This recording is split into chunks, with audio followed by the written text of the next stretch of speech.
Welcome back, everyone. I hope you're doing amazing. Useful charts here, of course. We have Polish and Lithuanian monarchs family tree. Um, just as we did when we looked at the Welsh family tree. Pronunciation is going to be fun here, because I'm not very uh good at Polish or Lithuanian. However, that's what we're doing here. We're learning together. So let's jump in. And obviously, before we jump in, subscribe to Useful Charts, of course. And Poland and Lithuania have such a shared history, not just because it was the Polish Lithuanian Commonwealth at one point, but because they've had so many marriages and they're so similar in geography, XYZ. So let's jump right in. Hi, this is Matt Baker. Today I'm going to show you the family tree of Polish and Lithuanian monarchs, all the way from Mieszko I to Stanisław August Poniatowski. I'll be using the latest version of my European royal family tree north/east chart, which you can purchase as a poster by going to usefulcharts.com or by clicking the link in the description or pinned comment.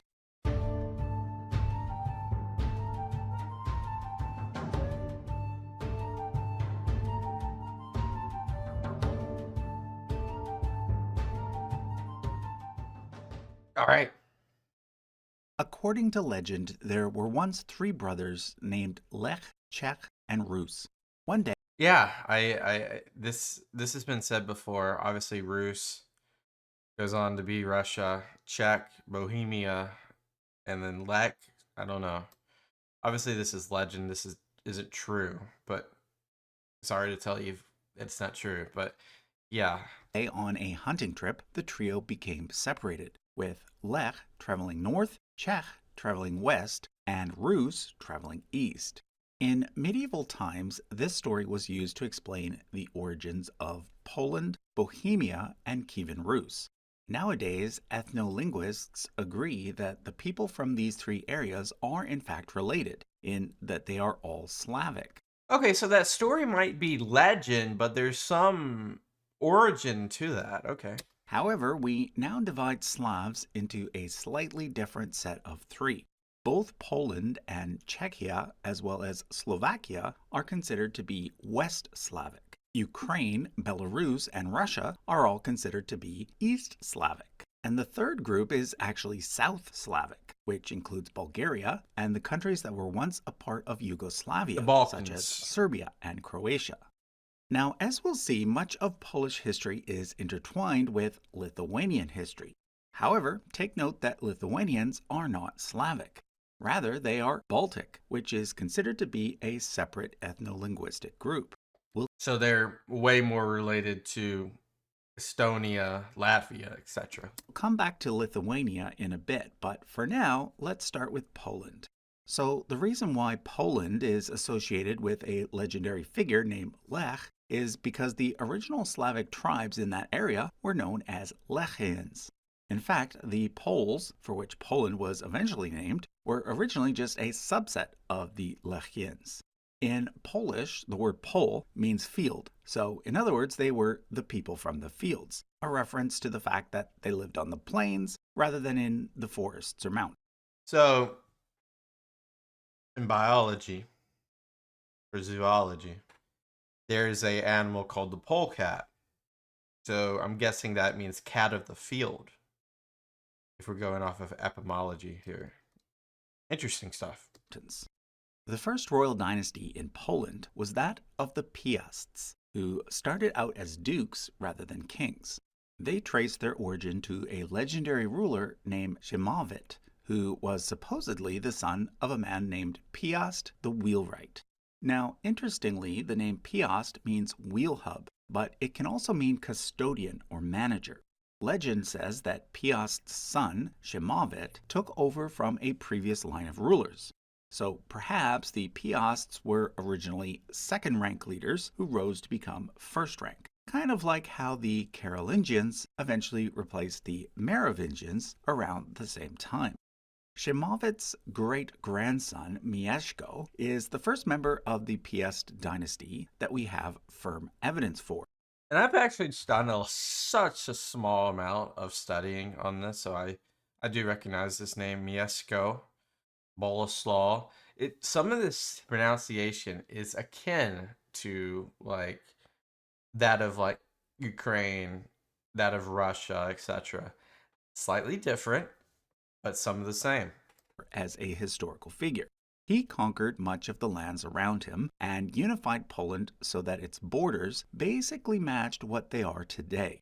He also married Princess Dubrovka of Bohemia, who was the niece of Saint Wenceslas of Christmas Carol fame.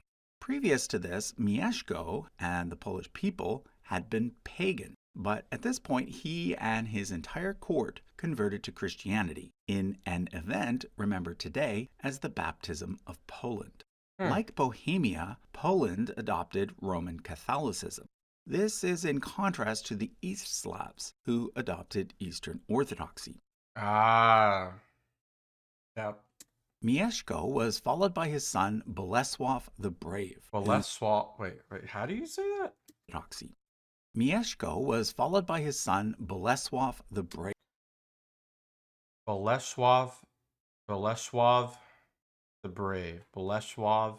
Ooh, how do you... These guys are good. Who continued to solidify Poland's position as a unified Christian state. He started out as a duke like his father, but was eventually crowned as Poland's very first king. Originally, this was thought to have occurred in the year 1000, during a visit from the Holy Roman Emperor Otto III. Supposedly, Otto placed his own crown on Bolesław's head, declaring Bolesław to be his brother and hence his equal.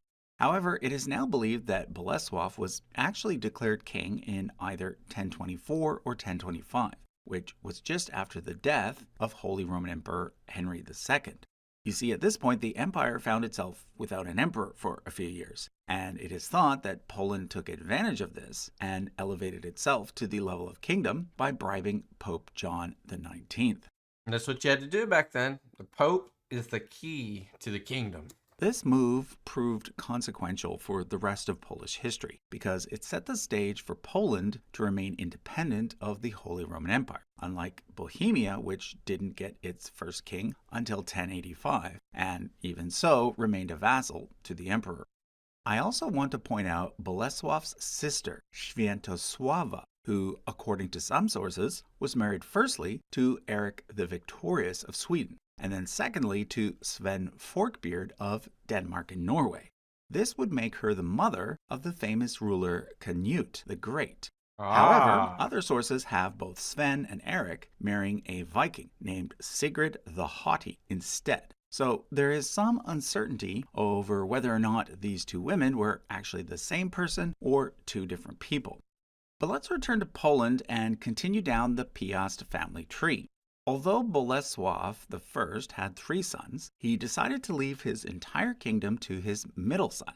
You don't see that happen a lot. It's usually the firstborn. Mieszko II. This resulted in the other 2 sons joining the Holy Roman Empire and Kievan Rus in waging war against Poland. Of course, they're butthurt about the lineage of the kingdom, so they got to take up arms. Eventually, Mieszko II was forced to give up his crown, and Poland fell into a decade-long period of instability in which there was a short-lived pagan revival. During this period, there may have been an extra king named Bolesław, but perhaps due to his support of paganism, he doesn't show up in most records, and for this reason, he is generally referred to as Bolesław the Forgotten. Imagine that's your epithet. You're the Forgotten. Poor guy. This period of instability came to an end in 1040, when Mieszko II's son, Casimir I, was able to restore the dynasty's hold on power. For this reason, he's known as Casimir the Restorer. One of the first things he did was move the Polish capital to Kraków, which is where it remained for the next 6 centuries. He also made peace with his neighbors, most notably Kievan Rus. As you can see here, he even married a Kievan princess, who was one of the daughters of Volodymyr the Great. However, Casimir did not take back the title of king. Instead, he was simply known as the Duke of Poland. He was followed by his eldest son, Bolesław II, who Very similar naming convention as we can see throughout the first 4 or 5. did eventually become king, but was shortly thereafter deposed and replaced by his brother, Władysław, who Vladislav. Ooh. went back to simply being a duke. It was during the reign of Władysław that Ashkenazi Jews started to migrate en masse from Western Europe to Eastern Europe. This occurred as a direct result of the First Crusade. You see, the fervor brought on by the Crusade led to widespread persecution against Jews in Germany. However, in contrast, Władysław welcomed the Jews into Poland, where he offered them protection and a life without any restrictions. And I guess that's why over centuries in the future, these areas are heavily populated ethnically with Jewish people. Anyhow, Władysław married Judith of Bohemia, and together they had Bolesław III. Bolesław III. They love that name. That is the name, it seems like so far. Sometimes it's John. Sometimes it's Louis. It's Bolesław in Poland. Ended up becoming the last monarch to rule all of Poland for quite some time. You see, after his death, Poland fragmented into several competing duchies, each ruled by a different branch of the Piast dynasty. The first ruler to once again try and unify all of Poland was Przemysl II in 1295. Okay, we're going to have to back that one up. All of Poland was Przemysl II. Przemysl In 1295. However, less than a year after being crowned king, he was assassinated in a botched attempt to kidnap him. At this, You missed. We'll just take that as is. They tried to kidnap him, but ended up assassinating him. Great. At this point, King Wenceslas II of Bohemia claimed Poland for himself, a claim that he then passed on to his son, Wenceslas III. But then slowly, a member of the Piast dynasty from a different branch, Władysław I, managed to unite Poland under his rule, and he got permission from the Pope to be crowned king in 1320. Got permission from the Pope. Still, that's just so funny. This time, Poland would remain united for the next 475 years, with the title King of Poland being in constant use that entire time. Perhaps the most important thing to happen during the reign of Władysław I was that an alliance was formed between Poland and Lithuania. Finally. This was highly unusual because at this point the Lithuanians were still pagan. To set the stage for what will follow, let me back So why then? Like, why? up a bit and tell you more about them. Like I mentioned earlier, the Lithuanians were not Slavic. They were Baltic. In fact, they were just one of several Baltic tribes that existed along the eastern coast of the Baltic Sea. Others included the Old Prussians to the south and the Latvians to the north. During the 1200s, there was an attempt by crusaders to Christianize the Baltic tribes by force. This attempt was partially successful, with the Teutonic Knights taking control of Old Prussia and transforming it into a crusader state, which would later become known as the Duchy of Prussia. They were not, however, able to subjugate Lithuania. There, a powerful leader by the name of Mindaugas rose to power. Mindaugas. In 1253, he pretended to convert to Christianity in order to dissuade the Teutonic Knights from attacking him further. This occurred around the same time that the Mongols were invading Eastern Europe, and therefore the Pope offered Mindaugas the title of king as an incentive for him to fight on behalf of all Christendom. The Pope is sneaky with these moves, but hey, one for all for one in that sense. However, when Mindaugas died, his successors reverted back to paganism, and thus they lost the title of king. They were instead known as Grand Dukes. By the time Władysław I of Poland died, the Grand Duke of Lithuania was Gediminid, who is the one who founded the city of Vilnius, Lithuania's capital city to this day. The next king of Poland, Casimir the Great, continued to have a fairly good relationship with him and his successors. Because of trade, because they're by no means homogenous, obviously. So, not even in religion, right? So, I'm guessing probably proximity, trade, allies. That's why, right? Although there was some tension because both countries were trying to conquer the nearby kingdom of Galicia-Volhynia in what is today Ukraine. In the end, they basically split the area between them. Casimir the Great also initiated several important building projects and reformed the laws of Poland, earning him the title of the Polish Justinian. He Ah, also continued so to he had his own code or something like that? welcome Jews into his kingdom, like his father had. However, one thing he didn't do is produce a male heir, despite being married 4 times. Thus, Darn. when he died, the throne of Poland passed to his sister's son Louis, who also happened to be the king of Hungary. However, the union between Poland and Hungary did not last because when Louis died, he split his dominions between his 2 surviving daughters. The elder sister, Mary, received Hungary, whereas the younger sister, Jadwiga, received Poland. How do you say that? Received Hungary, whereas the younger sister, Jadwiga, Jadwiga. Jadwiga is, I do remember Jadwiga. This is where we're going to start to see the Commonwealth between Lithuania and Poland start to mend. received Poland. However, Jadwiga was only 9 years old when her father died. Plus, she was a female, and Poland had never had a female monarch. That's why it Therefore, a happens. special arrangement with Lithuania was made, which became the first step in the eventual union between the 2 countries. You see, at this point, the Grand Duke of Lithuania was a grandson of Gediminid named Jogaila, who was in his early 20s. Between 1385 and 1386, the Union of Cravo was negotiated, which involved Jogaila converting to Christianity, marrying the now 13-year-old Jadwiga, and serving as co-monarch alongside her, taking the name Władysław II. Okay. Interesting.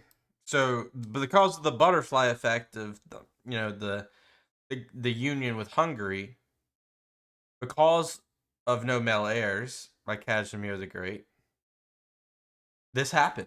Okay. A few years later, Jogaila agreed to let his cousin, Vytautas, manage the affairs of Lithuania so that he could concentrate on Poland. Like Jogaila, Vytautas also converted to Christianity, and under his guidance, the Grand Duchy of Lithuania eventually did as well. Jadwiga died after childbirth at the age of 25, and the baby did not live either. Dang. Thus, Jogaila ended up producing heirs through a future wife instead. This marked the beginning of the Jagiellonian dynasty in Poland. When Jogaila died, his firstborn son was named King of Poland as Władysław III, and his secondborn son, Casimir, was eventually named Grand Duke of Lithuania. You see, the plan was to once again make each country independent. But that didn't happen because Władysław III died in the Battle of Varna against the Ottomans. This was a key battle because it solidified the Ottomans' position in southeastern Europe for the next 450 years. Is the sentiment we are stronger together? Thus, Casimir, the Grand Duke of Lithuania, became Casimir IV of Poland as well. He became the longest ruling Polish monarch of all time at almost 45 years. You would expect longer than that as like the longest ever, but still impressive for the time. I'm not sure how old he was when he took over. During which time he managed to defeat the Teutonic Order and absorb much of their land into Poland. However, by the time he died, his firstborn son had already inherited both Bohemia and Hungary through his mother, and thus Poland was given to his secondborn son, John, and Lithuania to his thirdborn son, Alexander. But as fate would have it, the 2 realms became united under a single monarch yet again, when John unexpectedly died in 1501. But then, 5 years later, Alexander died as well, meaning that Y'all can't just live a little longer? Both Poland and Lithuania were passed to yet another brother, who became Sigismund I. Sigismund the First, pretty long rule too. Looks like 42 years. Unlike his older brothers, Sigismund lived into his 80s and thus became known as Sigismund the Old. His reign also coincided with the Renaissance, and therefore during his tenure, Poland entered a golden age in terms of art and science. For example, it was during this time that Nicholas Copernicus lived in Poland and developed his theory of heliocentrism. Nice. Anyhow, Sigismund I was followed by his son, Sigismund II, also known as Augustus I. During his reign, Poland and Lithuania were officially merged into a single country, known as the Polish-Lithuanian Commonwealth, which was now bigger than the Holy Roman Empire. Ain't that funny? Ton of area here. What ethnicities encompassed besides just Slavs and Baltic people? Prussians, Germans, probably Hungarians, probably some Ukrainians. Yeah. This took place in 1569 and was known as the Union of Lublin. Also, because Sigismund II didn't have any male heirs, it was decided that the new Commonwealth would be an elective monarchy. The first monarch to be elected was Prince Henry, the younger brother of King Charles IX of France. However, shortly after he was elected, Charles IX died unexpectedly, and therefore Henry had to return to France and become king there. He thus gave up the crown of Poland-Lithuania, and another election had to be held. This time it was decided that Sigismund II's sister Anna would become queen, with her new husband Stephen Batory being named as co-monarch. Earlier, Anna's younger sister Catherine had become the queen consort of Sweden through her marriage to John III from the House of Vasa.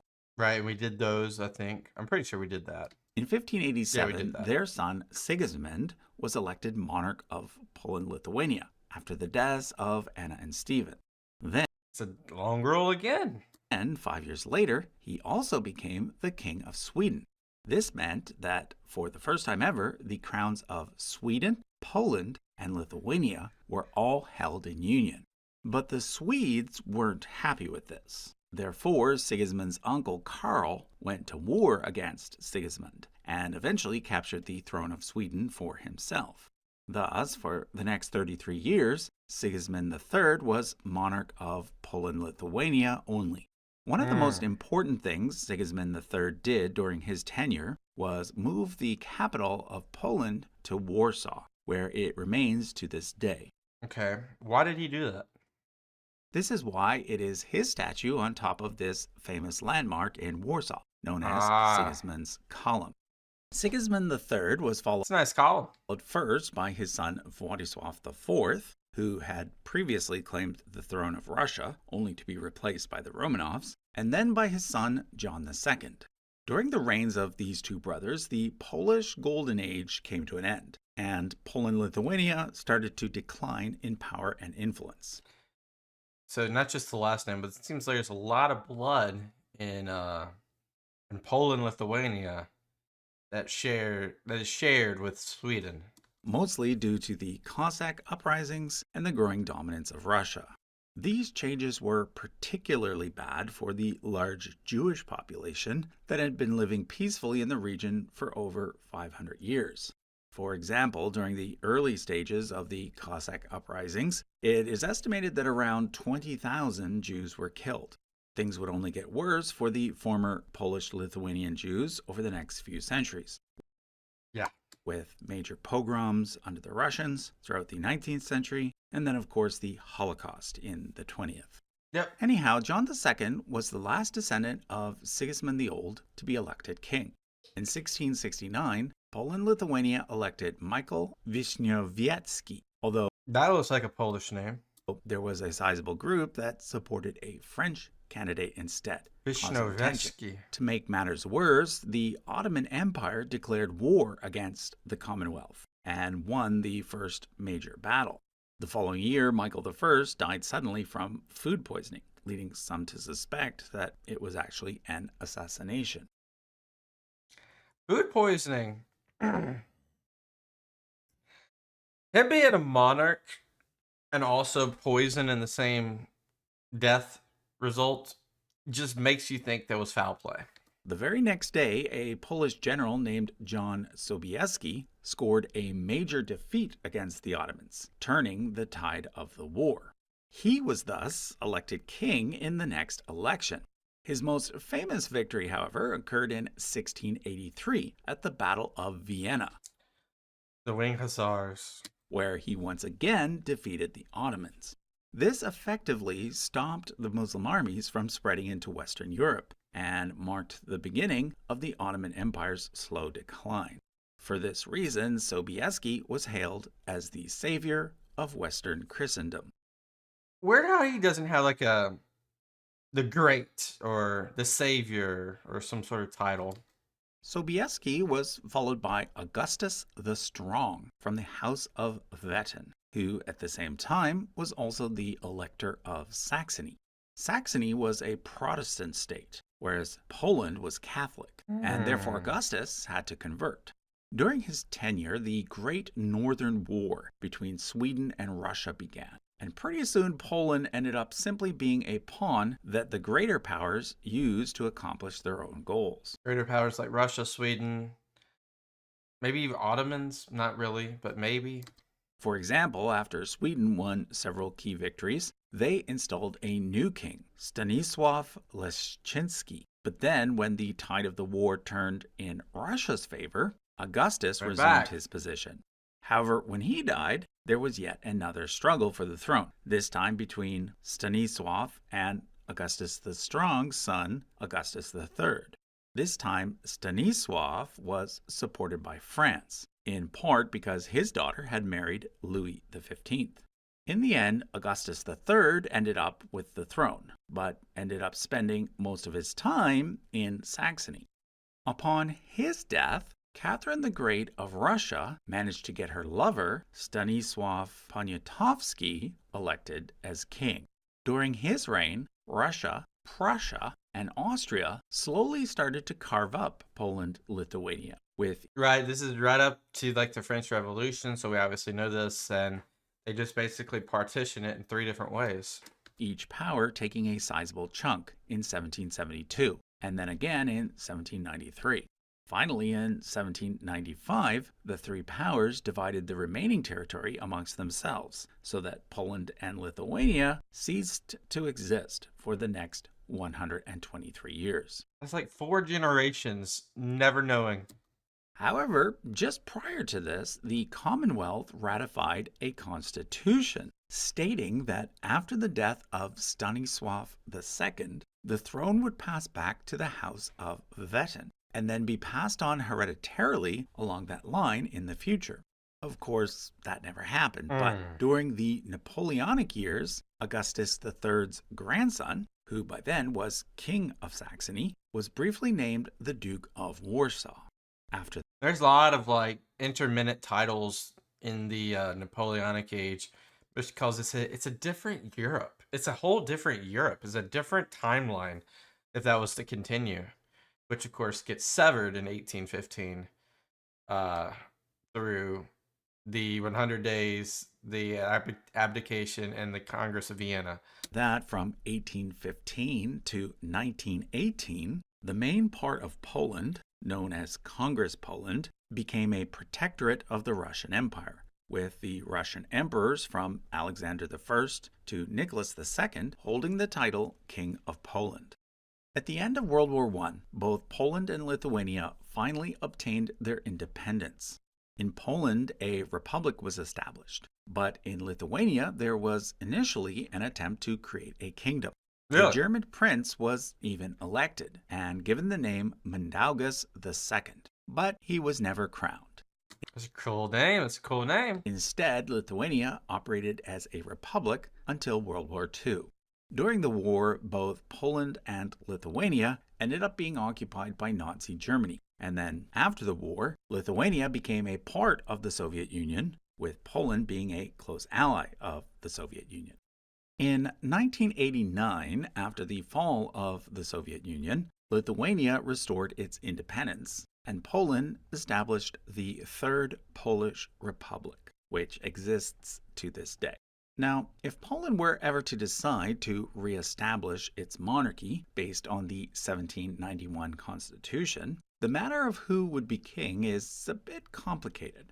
As I mentioned in my Who Would Be the Monarchs of Germany video, there are currently two individuals who both claim to be the rightful heir to the royal house of Saxony, and hence to Poland as well. These are Prince Alexander and Prince Daniel. As for Lithuania, if they wanted to crown the heir of Mindaugas II, that individual would be Prince of Uruk. Okay, so that was a look at the family tree of Poland and Lithuanian monarchs. I don't think that was as difficult to follow as I thought it was going to be. Really interesting. They have obviously Poland's monarchy comes prior, rooted in a Catholic struggle against the pagan Lithuanian nation. They came together eventually through the marriage from the Hungarian throne, and then that marriage solidifies that union or commonwealth that then gets carried for quite some time. But interesting as always. This is like my first toes in the water for this type of subject when it comes to Poland, Lithuania. I've talked about it, or we watched videos collectively for a few here and there of Poland, whether it be like the history of Poland, some instances that happened maybe adjacent or with Polish history. Very interested in kind of diving deeper into the Polish-Lithuanian Commonwealth, the politics, the history, the wars. Leave me some video suggestions if you have any. Thank you for being here. Peace out, and bye-bye.